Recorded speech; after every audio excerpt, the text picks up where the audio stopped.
Good morning all students. Apex college online classes में आप सभी का स्वागत है। तो अपन पढ़ रहे बीएससी बीएड फर्स्ट ईयर और बीएससी फर्स्ट ईयर की इनऑर्गेनिक केमिस्ट्री, और इसमें अपना चैप्टर है S block elements. S block के तत्व, एस ब्लॉक एलिमेंट्स। और इसमें अपना टॉपिक है एस ब्लॉक एलिमेंट्स के अंदर एस ब्लॉक तत्वों के जैविक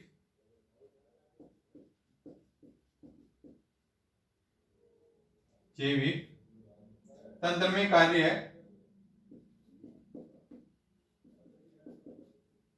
यानी एस ब्लॉक तंत्रों के जैविक तंत्र में कार्य, तो यानी function of S block elements in bio system.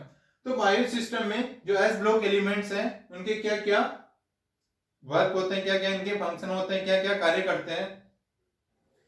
तो सबसे पहला कार्य होता है आवेश संतुलन।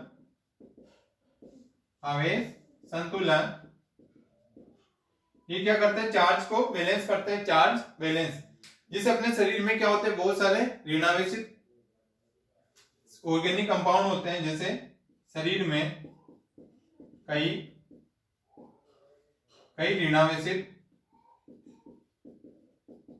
ऋणावेशित वृहद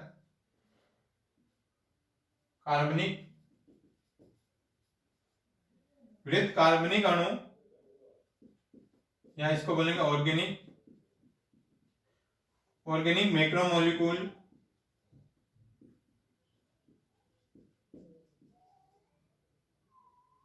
मैक्रोमोलिक्यूल्स होते हैं।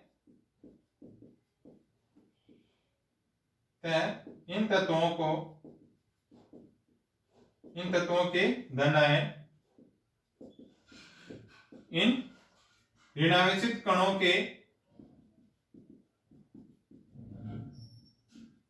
के आवेश को संतुलित करते हैं।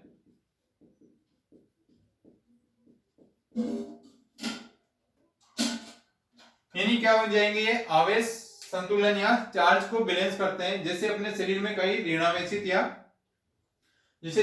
कण पाए जाते हैं, जैसे ऑर्गेनिक मैक्रोमोलिक्यूल्स या वृहद कार्बनिक अणु पाए जाते हैं। तो इन तत्वों को बैलेंस करने के लिए क्या होंगे, धनायन होंगे। तो धनायन क्या करेंगे, ऋणावेशित कणों के आवेश को क्या कर देंगे, संतुलित कर देते हैं, इनको बैलेंस कर देते हैं। जैसे उसी प्रकार अपने बॉडी में एसिडिटी हो जाती है तो अपन सॉल्ट लेते हैं, या इसमें जैसे बेस लेते हैं, तो वो क्या करेंगे, उसमें बैलेंस कर देते हैं। तो उसी प्रकार ये हो जाएगा, आवेश संतुलन को कार्य करता है। और ये कोशिकाओं के भीतर परासरण दाब या ऑस्मोसिस प्रेशर दाब या परासरण दाब को संतुलित भी करते हैं,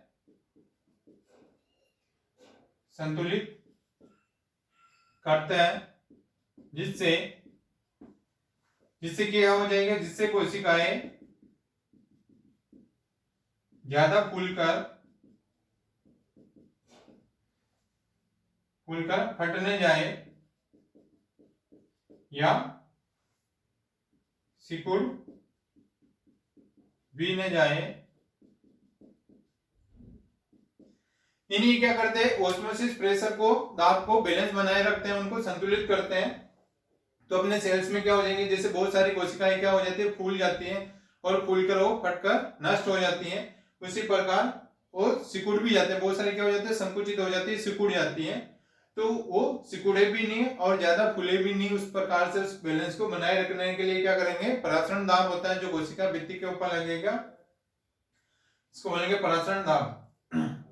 तो यानी इसमें दाब को बराबर रखने का कार्य भी इस प्रकार जो एस ब्लॉक तत्वों के एलिमेंट्स होते हैं वो कार्य इनका करते हैं।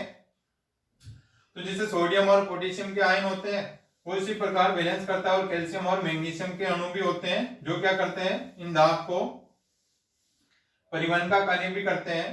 तो जैसे सोडियम व पोटेशियम आयन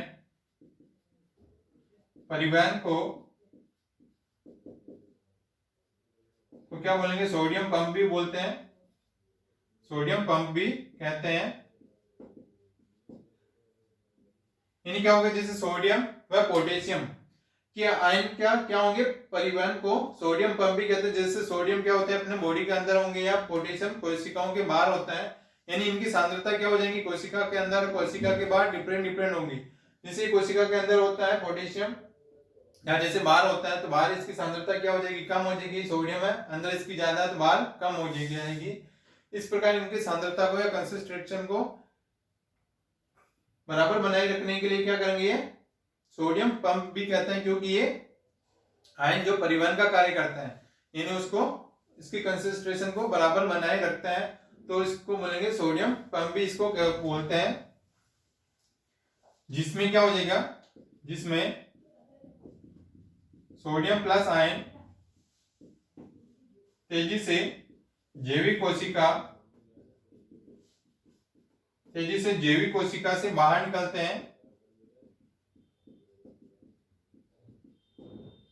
यानी पोटेशियम आयन क्या होंगे, बॉडी के अंदर होंगे, सेल्स के अंदर, तो ये आयन तेजी से क्या हो जाएंगे, जैविक कोशिका से बाहर निकलेगा और यहां से सोडियम आयन क्या हो जाएंगे, अंदर इसमें तेजी से चले जाते हैं।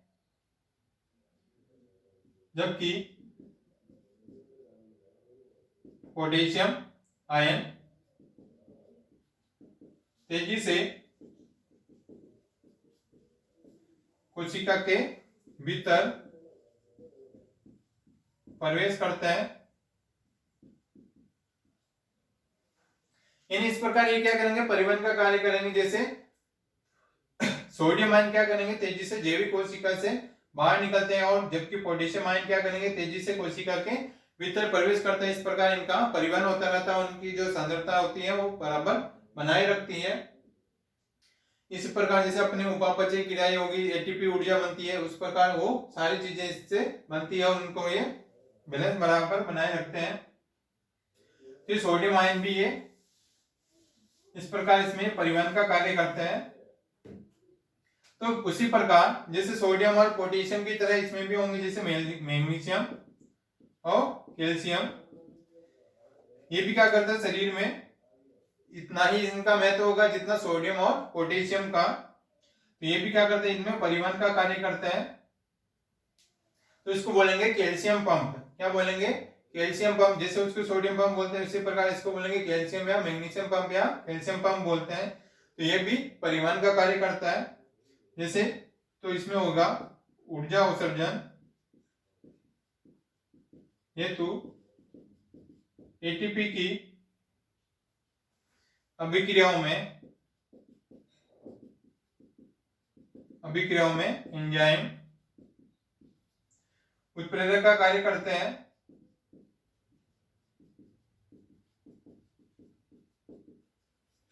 जिससे क्या हो जाएगी, ऊर्जा उत्सर्जन होती है, तो क्या होगी, एटीपी अभिक्रियाओं में जो एंजाइम होते हैं उन एंजाइम को उत्प्रेरक का ये कार्य करते हैं, सोडियम और कैल्शियम और मैग्नीशियम। तो इस प्रकार ये अपने शरीर में क्या होंगे, एंजाइम को उत्प्रेरित करेंगे, यानी उत्प्रेरक का कार्य करेंगे, जिससे क्या हो जाएगी, एटीपी बनेगी और एटीपी से ही अपनी ऊर्जा चलती रहती है इसमें। तो इस प्रकार इसमें बायोलॉजिकल सिस्टम में अपना इसका एस ब्लॉक एलिमेंट का बहुत सारे इंपॉर्टेंट है। जैसे क्लोरोफिल होता है हरित लवक, तो जैसे क्लोरोफिल ए और क्लोरोफिल बी, तो इन दोनों में क्या होते हैं, मैग्नीशियम +2 आयन होते हैं। ये क्या होते हैं, जैसे क्लोरोफिल ए क्लोरोफिल बी, ये मैग्नीशियम +2 आयन के ही क्या होंगे, यानी मैग्नीशियम के ही ये कॉम्प्लेक्स होते हैं, संकुल होते हैं, जो कि इसमें पाए जाएंगे। जो हरे पादप होते हैं उनमें ये क्लोरोफिल पाया जाता है, और क्लोरोफिल के कारण ही क्या होगी, प्रकाश की उपस्थिति में प्रकाश संश्लेषण की क्रिया करता है, प्रकाश संश्लेषण की क्रिया करता है क्लोरोफिल के कारण। और क्लोरोफिल में क्या होगा, मैग्नीशियम के कॉम्प्लेक्स होते हैं, जैसे फोटोसिंथेसिस की क्रिया। तो कार्बन डाइऑक्साइड और जल ये करेंगे क्लोरोफिल की प्रेजेंस में और प्रकाश की उपस्थिति प्रकाश की उपस्थिति में क्रिया होगी, तो जिससे क्या बनेगा इसका ग्लूकोज प्लस ऑक्सीजन।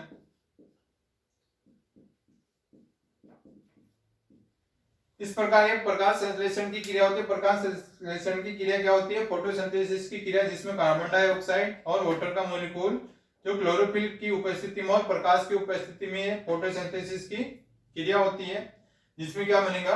ग्लूकोज बनता है और ऑक्सीजन मुक्त होती है, ऑक्सीजन बनती है, जिसको अपन प्राणवायु भी बोलते हैं।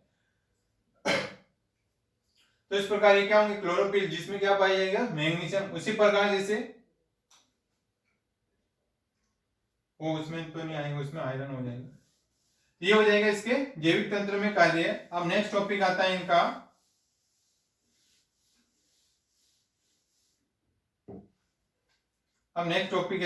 एस ब्लॉक तत्वों के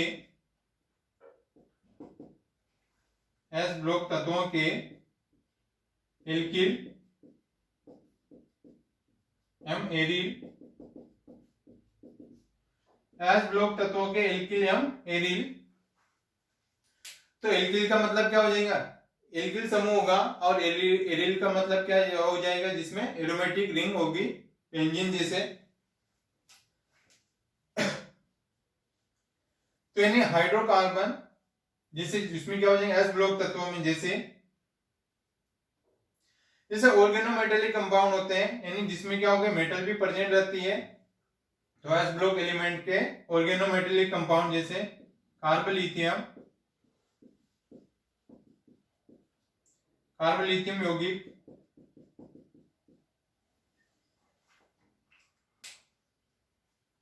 तो ये क्या हो जाएंगे? क्षारीय धातु से कार्ब धातु के यौगिक बनेंगे। यानी जो एस ब्लॉक तत्वों की जो मेटल होगी वो ऑर्गेनिक के कंपाउंड के साथ रिएक्शन करके क्या बनाएगी? ऑर्गेनोमेटेलिक कंपाउंड बनाती है। तो जैसे फर्स्ट है कार्बोलिथियम यौगिक। इसका अपन संश्लेषण कैसे करवाते हैं? तो इनसे क्या बनेगा? ऑर्गेनोमेटेलिक कंपाउंड बनता है, जो कार्बोलिथियम कंपाउंड, ऑर्गेनोलिथियम कंपाउंड। तो सबसे पहला है इसका प्रोसेस, जिसे हल्के पेट्रोलियम साइक्लोहेक्सेन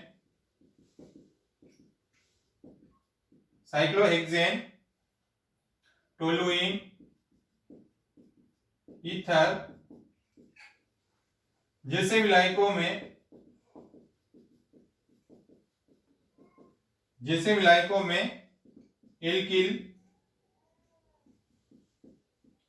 एल्किल हैलाइड व लिथियम की सीधी क्रिया द्वारा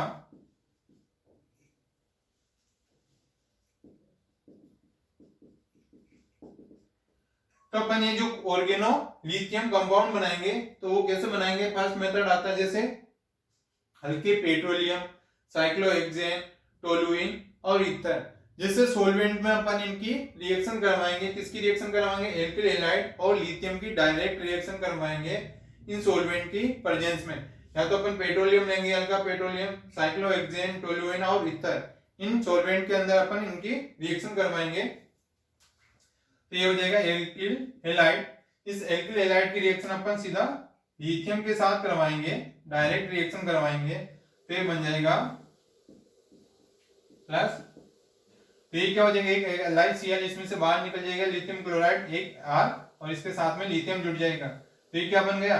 कार्बोलिथियम कंपाउंड, ऑर्गेनोलिथियम कंपाउंड बन गया। इसका फर्स्ट मेथड है। अब इसका सेकंड मेथड आता है एल्किल लिथियम से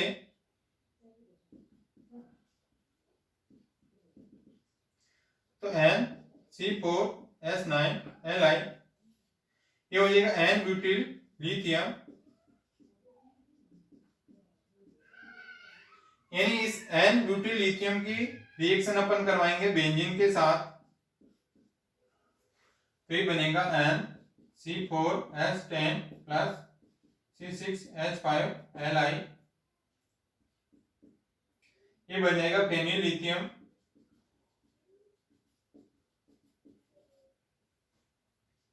फेनिल लिथियम यानी क्या करवा देंगे एल्किल लिथियम से, तो ये क्या हो गए एल्किल लिथियम यानी एन ब्यूटिल लिथियम की रिएक्शन अपन एरिल के साथ या बेंजीन के साथ करवा देंगे। तो जिससे क्या बन जाएगी, जैसे इसकी एक हाइड्रोजन इसके साथ हो जाएगी तो ये C4H10, ये क्या बन जाएगा ब्यूटेन, एन ब्यूटेन, और ये लिथियम क्या हो जाएगा इसके साथ जुड़ जाएगा तो ये क्या बन जाएगा फेनिल लिथियम। तो ये क्या बन गया एरिल हर ब्लॉक तत्वों के ये बन गया एरिल लिथियम या ऑर्गेनो कार्बोलिथियम कंपाउंड या फेनिल लिथियम। अब इसका आता है next process.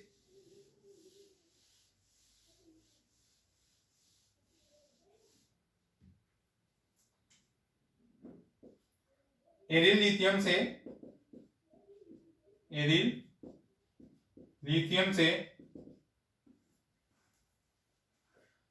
C6H5Li plus C6H5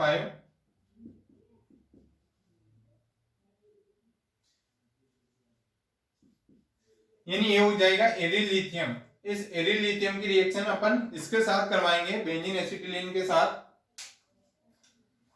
तो इसके साथ करवाएंगे जिससे क्या हो जाएगा, तो ये बनेगा C6H6 plus C6H5 C triple bond CLi।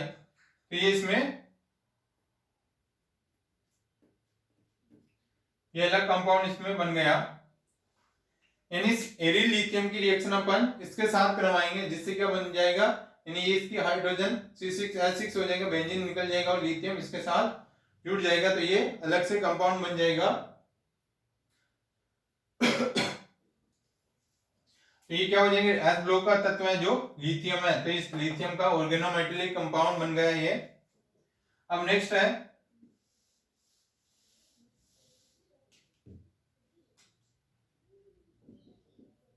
Next process है इसका असंतृप्त कार्बनिक समूह, कार्बनिक समूह युक्त किसी कार्बधात्विक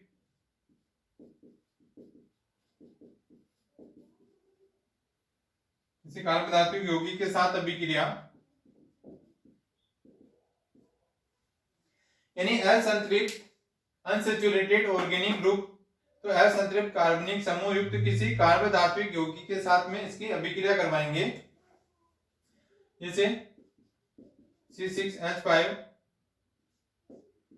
ट्वाइस मरकरी प्लस 3Li, तो ये क्या हो जाएगा अनसैचुरेटेड ऑर्गेनिक कंपाउंड है। तो यानी ये इसकी रिएक्शन अपन सीधा लिथियम के साथ करवा देंगे तो ये बनेगा 2C6H5 लिथियम प्लस, तो क्या हो जाएगा मरकरी है तो लिथियम मरकरी है अलग निकल जाएगा और ये इसके साथ क्या हो जाएगा लिथियम की एडिशन हो जाएगी तो ये बन जाएगा benzene lithium compound, benzene lithium compound ये बन गया। यानी इससे क्या बन जाएगा ये अनसैचुरेटेड कार्बनिक कंपाउंड बन जाएगा। अनसैचुरेटेड का मतलब जिसमें डबल बॉन्ड प्रेजेंट होगी, तो बेंजीन रिंग में प्रेजेंट नहीं है तो इसका कंपाउंड बन गया। तो इस प्रकार अपन ये बना सकते हैं इनके एल्किल एवं एरिल एस ब्लॉक तत्वों के। तो अब बात है ये तो हो गया इनका सिंथेसिस है, कार्बोलिथियम कंपाउंड का सिंथेसिस है यानी इनके प्रिपरेशन मेथड है। अब आते हैं इनकी केमिकल रिएक्शन।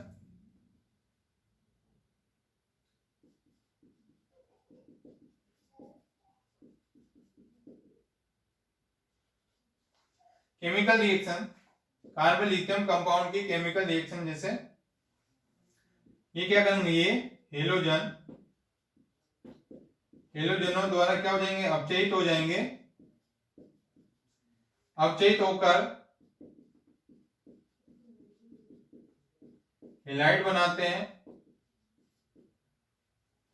यानी क्या करेंगे जो ऑर्गेनोलिथियम कंपाउंड है ये हेलोजन के द्वारा क्या हो जाएंगे इनका रिडक्शन हो जाएगा, अपचयित होकर क्या बनाएंगे ये हेलाइड बनाते हैं। जैसे C2H5 लिथियम,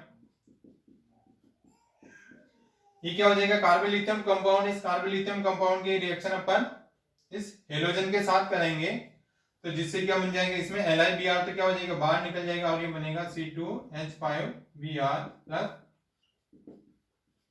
ये क्या बन जाएगा ब्रोमो एथेन।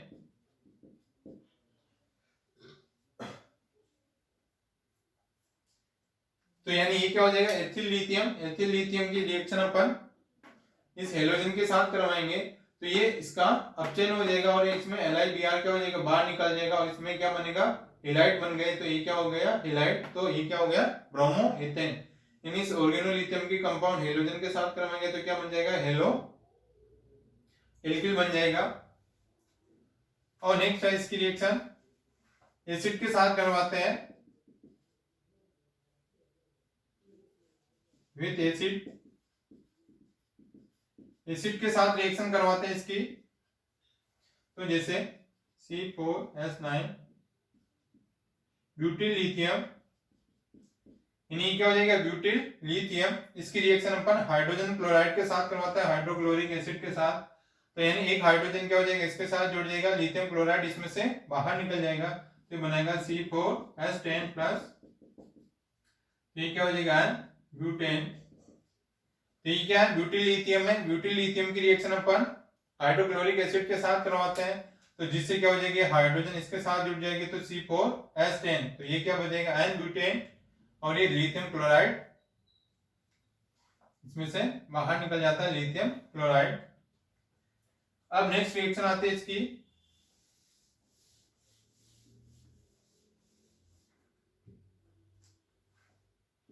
अमोनिया के साथ। अमोनिया के साथ रिएक्शन करवाते हैं जैसे C2H5